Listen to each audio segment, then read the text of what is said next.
Somewhere in your 401k, there is a dollar that buys you nothing, not a bad investment, not a hidden fee, a normal contribution into a normal pre-tax 401k on a normal Tuesday. That will never fund a single day of your retirement.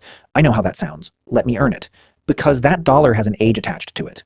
It arrives earlier than almost anyone expects, and it arrives long before you stop working. So most people go on contributing for years afterward, building an amount they will never spend.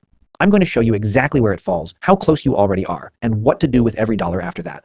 Everything you are about to see was run through a spreadsheet before it was written down. One household, real numbers, every input visible, because a claim like the one I just made is worthless unless the arithmetic holds, and the arithmetic is the entire point of this channel. So we start with the reason nobody has ever mentioned this to you. For 30 years, every piece of financial advice you have encountered has pointed in one direction. Maximize your contributions, capture the full match, defer as much as the law allows. During the years when you were building, that advice was correct, and it was correct without qualification. But look at who is delivering it. Your plan provider is paid a percentage of the assets in your account. Their revenue is a function of your balance. There is no bonus at any firm, anywhere, for the person who calls a participant and tells them they have saved enough. Your employer has a structural interest too, and it is more specific than you might think. Retirement plans are subject to non-discrimination testing. If the general workforce does not contribute enough, the highly compensated employees have their own contributions capped and refunded. So the company needs broad participation to protect the plans of the people at the top. Keeping you enrolled is not generosity. It is compliance. And the financial media publishes escalating targets because a headline telling you that you are behind gets read, and a headline telling you that you are fine does not. 10 times your salary by 60, 12 times, 15. The number climbs every few years, and it climbs for editorial reasons, not mathematical ones. None of this is a conspiracy. Every one of those parties is behaving rationally. The problem is that the entire information environment is built to answer a single question. How do I save more? And there is nobody inside it whose job is to answer the other one. Even the tax code assumes these accounts get too big. That is what required minimum distributions are. Starting at 75, the government compels money out of your pre-tax accounts on a fixed schedule, whether you need it or not. Congress built a mechanism to force money out of retirement accounts because Congress knew people would arrive with balances they never intended to spend. The structure of the law already concedes the point this video is making. The standard question is how much do I need? And it produces an abstract, terrifying number that nobody can act on. 80% of your pre-retirement income, 25 times your expenses, 10 times your salary. Every one of those is a rule of thumb built for a spreadsheet rather than a life, and none of them describes yours. There is a better question, and it is answerable. What does my life actually cost, minus what is already covered, for as many years as I am likely to have? That question has 3 inputs. The first is what retirement genuinely costs. Not a percentage of your income, the real line items. And critically, minus every expense that exists only because you go to work. The commute, the wardrobe, the lunches, the payroll taxes, and the retirement contributions themselves, which vanish the day you stop. For most households, that subtraction removes 20 to 30% before you have changed a single thing about how you live. The second input is what Social Security covers, and just as importantly, when it starts. The third is how long the money has to last. So let me put a household on the screen and stop speaking in generalities. A married couple, both 40, combined income of $180,000, $300,000 already in a 401k. They contribute $24,500 a year, which is the 2026 limit.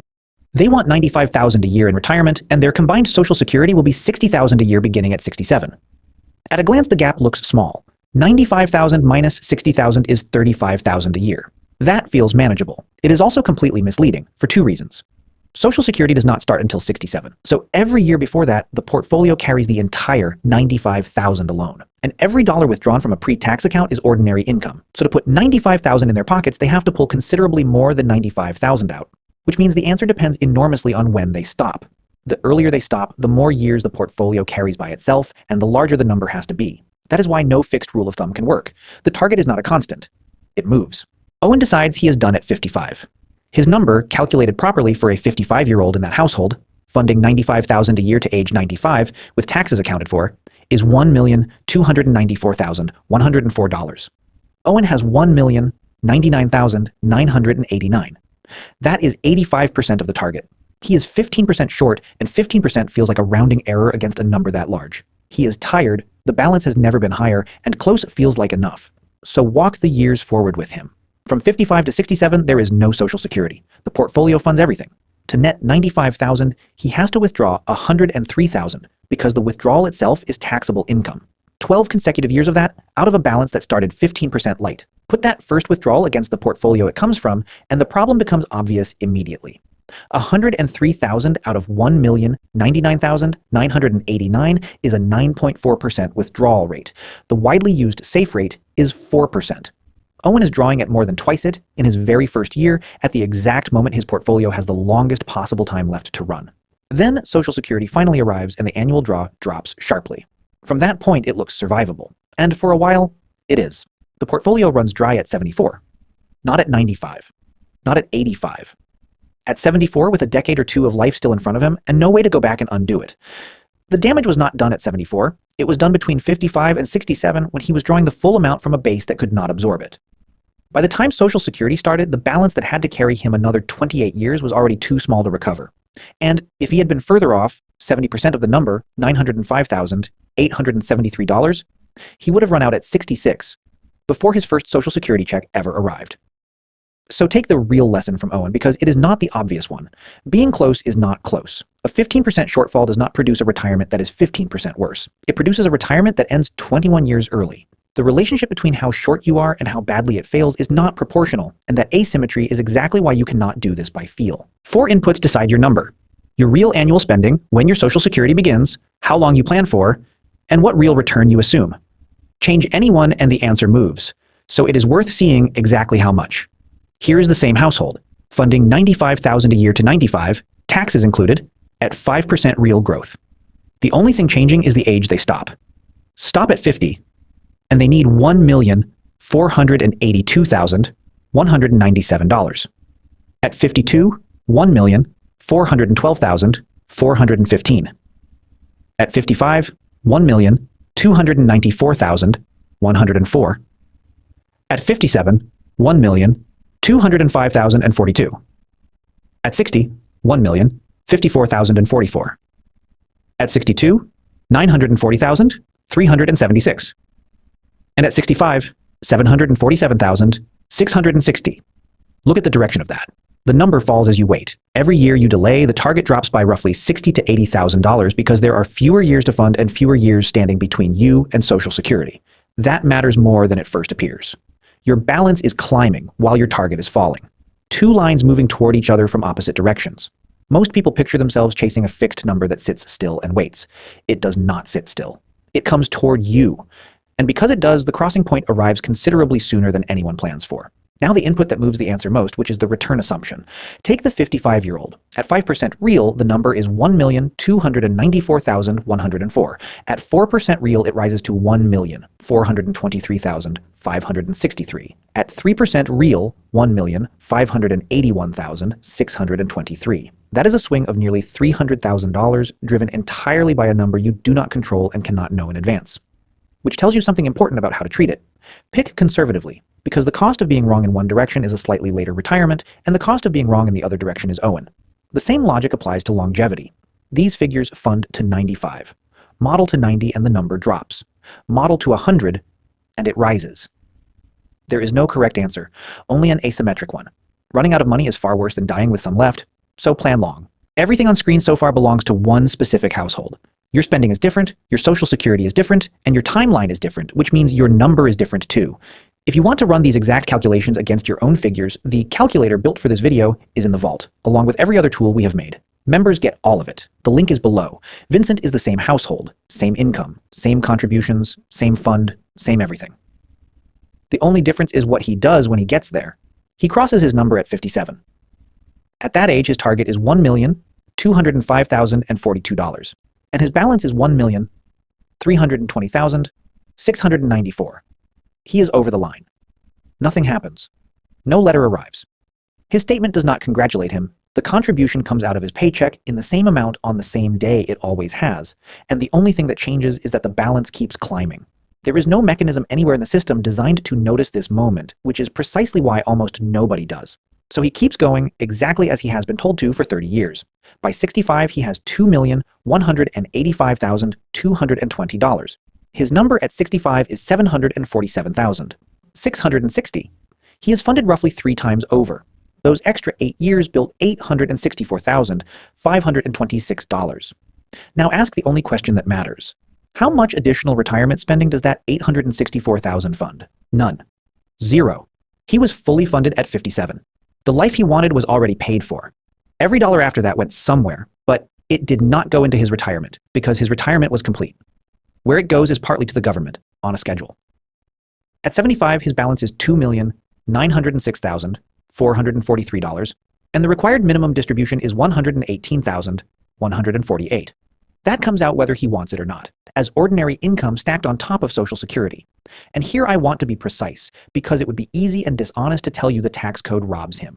It does not. His average tax rate on the distribution is 15.9%, and he deducted those contributions at 22%. On tax alone, Vincent came out ahead. He also dies with the largest estate of anyone in this video by a comfortable margin. He simply is not the one who gets it. He traded 8 years of his life, his 50s and his early 60s, the years he was healthiest and most able to use them, for money that became somebody else's inheritance. That is not a tax mistake. Vincent did not make a tax mistake. He made a time mistake, and time is the one input nobody can rebalance later. So Owen fails by stopping short, and Vincent fails by never stopping. The answer sits between them, and it is not a point. It is a band. For this household at 57, the bottom of that band is $1,205,042. The top is $1,566,555, 30% above the bare number. That buffer is not padding, and it is not caution for its own sake, so let me show you exactly why it is there. The bare number assumes a smooth 5% real return every single year. Reality does not deliver smooth, so stress it. At 100% of the number, if the next decade delivers 3% real instead of 5, the portfolio is gone by 79. At 110%, it survives 4% comfortably, but 3% still kills it at 86. At 120%, 3% survives, just barely running out at 94. At 130%, 3% is fully absorbed, and it takes a sustained 2% real return before the plan fails at all. That is the entire justification for the band. The distance between the bottom and the top is the price of not depending on an assumption you have no control over. Below the band is Owen. Above it is Vincent. And inside it, something specific becomes true that is worth stating plainly. Inside that band, additional contributions stop changing your retirement and start changing your estate. That is the line. It is not a tax line, and it is not an investment line. It is the point at which the money stops being for you, which is the answer to the question in the title. You can stop saving for retirement when your portfolio enters that band. Not when you feel ready, not when you hit a round number, and not when you reach a particular birthday. When the arithmetic says the life you want is funded, with enough margin to survive a bad decade. One last thing about that band, and it is the reason this video has any urgency at all. Our household enters it at 57 with $1,320,694. By 58, they are at $1,411,000. By 59, $1,506,000. And at 60, they pass $1,606,000, which is above the ceiling entirely. 3 years. That is how long a normal saver spends inside the window between saving too little and saving past the point of usefulness. 3 years, with no notification, no statement, and no advisor flagging it. In the middle of a working life that has trained you for 3 decades to never look up. That is why almost everybody sails straight through it. So what actually changes on the day you land inside the band? There are 2 honest answers, and which one applies to you is a question about your life rather than your spreadsheet. The first is that you stop working. If the portfolio funds the life, then the years themselves are now the thing you are buying, and every additional year at a desk is purchased with time you cannot replace. The second, and the one most people choose, is that you keep working but stop overfunding. Contribute enough to capture your employer match in full, and not a dollar beyond it. The match is an immediate return of 50 to 100%, and there is no argument for leaving it behind at any balance. But everything above the match threshold is now genuinely optional. And optional means convertible, into shorter hours, into a career you would actually choose, into a business, into time, a few things not to do.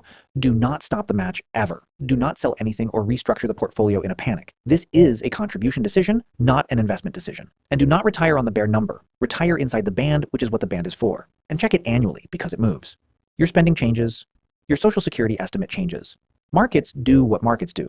The household in this video crossed at 57 under one set of assumptions, and a different set moves that by years in either direction. This is not a calculation you run once and file away.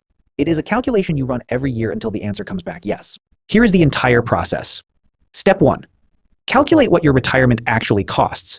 Real line items, not a percentage of your income, and subtract every expense that exists only because you go to work. The commute, the wardrobe, the payroll taxes, and the retirement contributions themselves. Step 2. Subtract your Social Security, and note carefully when it begins. The years before it start are the expensive ones, and they are where most plans quietly break. Step 3. Find the portfolio that funds the remaining gap to age 95, with taxes included, at a conservative real return. Not the return you hope for, the one you would still be fine with if it were the one you got. That figure is your number. Step 4. Add 30%. That is your band. Below it, you are Owen, and the failure is not proportional to how short you are. Above it, you are Vincent, funding an estate rather than a retirement. For your entire working life, the only question anyone taught you to ask was how much more can I save? The better question, and the one nobody is paid to raise, is whether the next dollar still belongs to you. For the household in this video, the answer changed at 57. Nothing in their life announced it. Their paycheck looked the same, their statement looked the same, and the only signal available was the arithmetic, which nobody had run. So run the 4 steps. And if you find you are already inside the band, understand what that means. Because it is not a warning. You are not behind, you are finished. And finishing is allowed.